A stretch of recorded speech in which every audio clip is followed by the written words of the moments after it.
Yasi Pressman aminadong nag-uusap pa rin sila ng ex-fiancé, nasa getting to know stage, na with Luigi Villafuerte.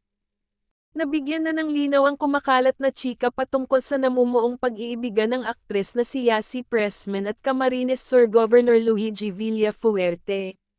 Ito ay dahil inamin na ng aktres na kasalukuyan silang nasa getting to know each other more stage.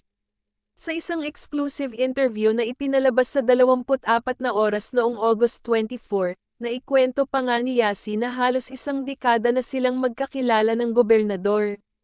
Me and Luigi have known each other for a very long time.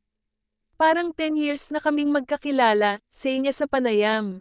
Dagdag pa niya, so now, we're just spending more time together and getting to know each other more.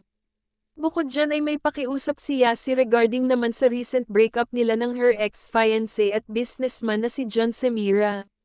Sabi ng aktres, nais nilang panatilihing pribado ang mga bagay na tungkol sa dati nilang relasyon kahit maayos naman ang naging paghihiwalay nila. Sambit niya, bilang tao, meron pa rin pong mga bagay na we wanted to keep private.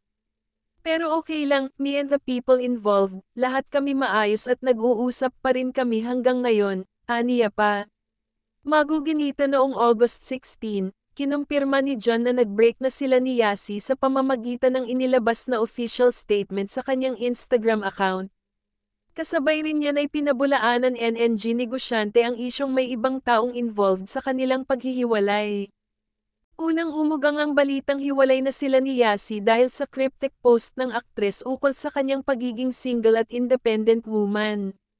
Hindi naman nagtagal nang may biglang kumalat na video ng aktres kasama si Ilocos Norte Representative Sandro Marcos na makikitang sweet na nagkukulitan sa isang event. Dainay naman agad yan ni Yasi at nilinaw na magkaibigan lang sila ng presidential son.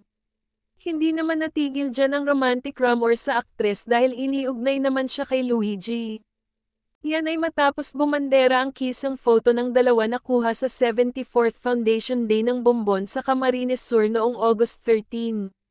Makikita sa naturang litrato na hinalikan ng gobernador si Yasi sa pisngi at dyan na nagsimula ang mga hinala na may something na ang dalawa.